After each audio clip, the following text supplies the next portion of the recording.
Hello বন্ধুরা, welcome to my channel SL cartoon. আমি আজকে নিয়ে এসেছি ভিলেজ ওয়াইফ ক্যারেক্টার অল।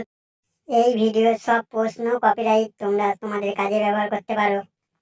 শুধুমাত্র ভিডিওটাকে একটা লাইক করে চ্যানেলটাকে সাবস্ক্রাইব করতে হবে। ভিডিওটা শেষ পর্যন্ত দেখো, আশা করি তোমাদের ভালো লাগবে।